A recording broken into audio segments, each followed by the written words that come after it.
Hello, everyone. A question that I get all the time is how much tax am I going to have to pay on my self-employed income and why is it so high?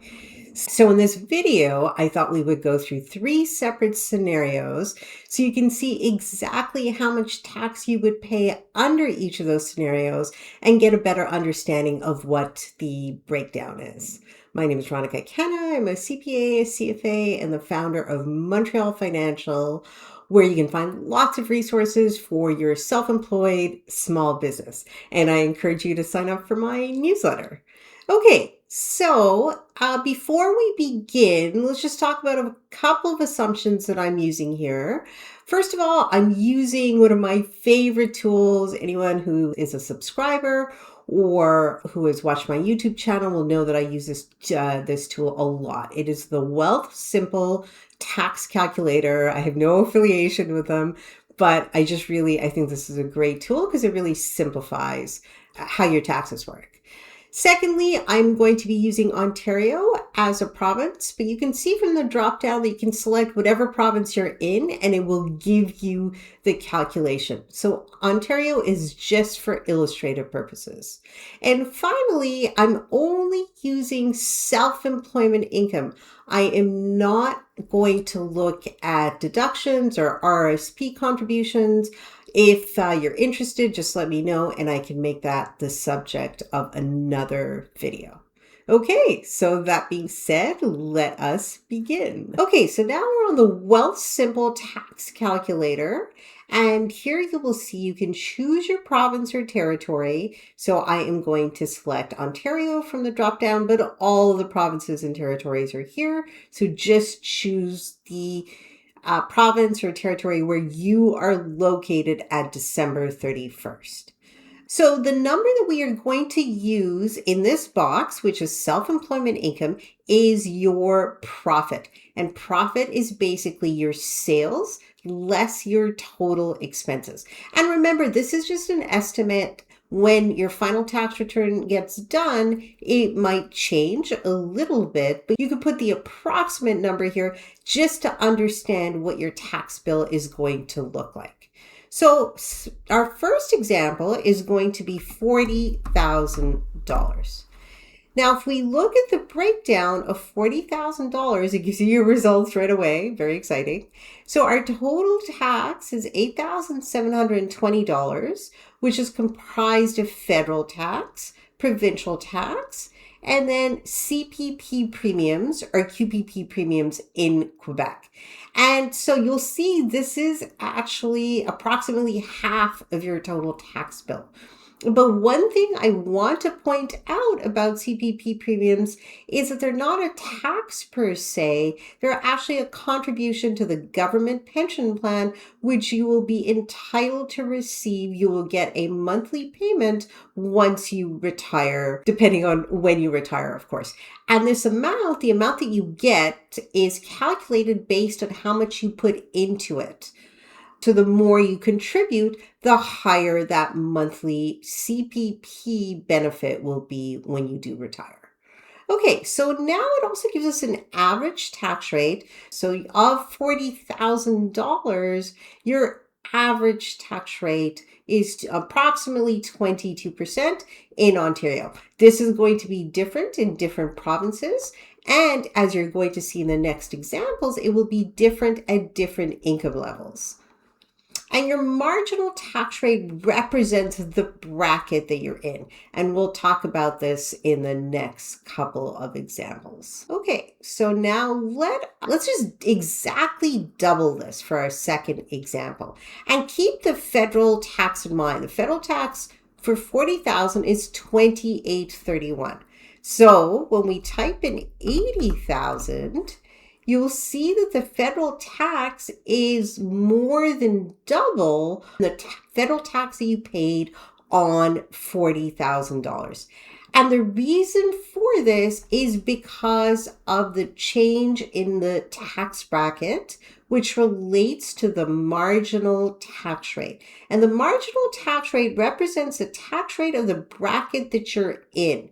But remember, the marginal tax rate only applies to the income that you earn that exceeds the previous tax bracket. For example, say the first tax bracket starts at $50,000. Everything from 0 to 50,000, no matter how much you earn, will be taxed at the same tax rate for everybody. Whereas the marginal tax rate, again, only applies to the amount that exceeds the 50,000. So there's a bit of a misconception there that it applies to the full amount of 0 to, in this case, 80,000 will be at 29.65%. That is incorrect. It is only from 50,000 to 80,000 that will be taxed at the higher tax. Now you'll see this is further illustrated by the fact that your average tax rate is lower than your marginal tax rate. And this is because you benefited from that lower tax bracket rate for the first amount of your income. So the 27.98 is simply this 22,381 over $80,000. And once again, let's look at the CPP premiums. And the CPP premiums are at $87.64. And it should be noted that as a self-employed person, you are paying both the employee and the employer portion of the CPP premiums because you are technically the employer of yourself. You're self-employed. If you were an employee, your employer would pay half of the premiums. So actually, when you are self-employed, this one part of your taxes goes up. Everything else remains the same. You would pay a very similar amount of federal tax and a similar amount of provincial tax. So really the takeaway from that is this is double than when you're an employee. So you want to take that into account when understanding how much tax you have to pay. Also, one final thing on CPP, this maxes out at approximately $82,000. So once you go over $82,000 in income, this will no longer go up. The only thing that will go up and will continue to go up will be your federal and your provincial tax. Okay, so now let's look at our third example of 120,000.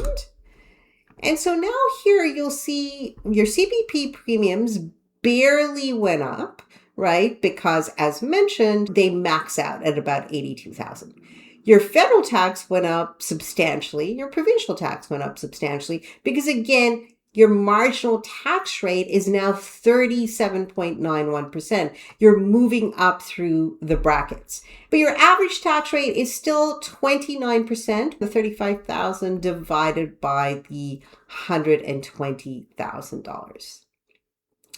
Now, it is useful to understand it does not take any other factors into consideration, but if you were to contribute to your RSP or if you had other tax deductions, those would all factor into this calculation. So in this final section, I would like to show you a comparison of all three results. So we're going to take a look at this spreadsheet. And you'll see from 40,000 to 80,000 to 120,000, the three scenarios that we looked at, the federal tax goes up quite significantly. And again, this is due to the progressive nature of our taxes. So higher amounts are taxed at higher rates. It's the exact same for the provincial tax. And the CPP just really only goes up a little at 120,000. And then no matter how much you earn, it will not be more than 88.60 for 2025. In 2026, it will go up and it will probably go up every year by a smallish amount. So this is your total tax. At 80,000, you are paying more than double than at 40,000. And at 120,000, this is more than 1.5% of this, again, due to progressive nature of your taxes. These are your after-tax income amounts. And then this is a summary of your average tax rate. And so the final takeaway here is to use this tool to estimate how much you need to be putting aside for taxes.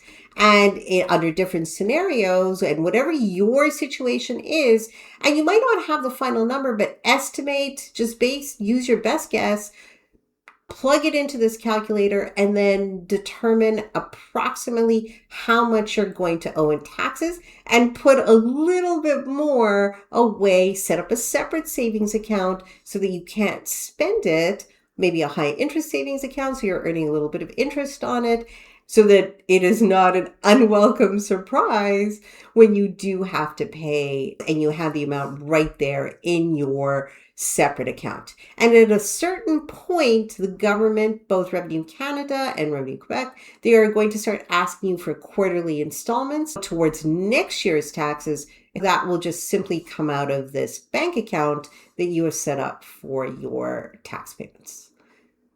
So I hope this was helpful. If you are interested in doing your own taxes as a self-employed person, I do have a course where I show you how to prepare your self-employed tax return step by step in UFile.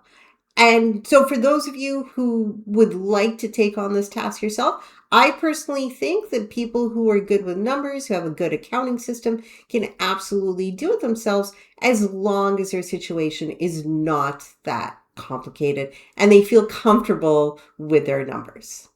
I'll leave a link to that in the description section as well if you'd like to check it out. And if you have any questions relating to the video, please leave a comment and I will try my best to answer it. Have a great day.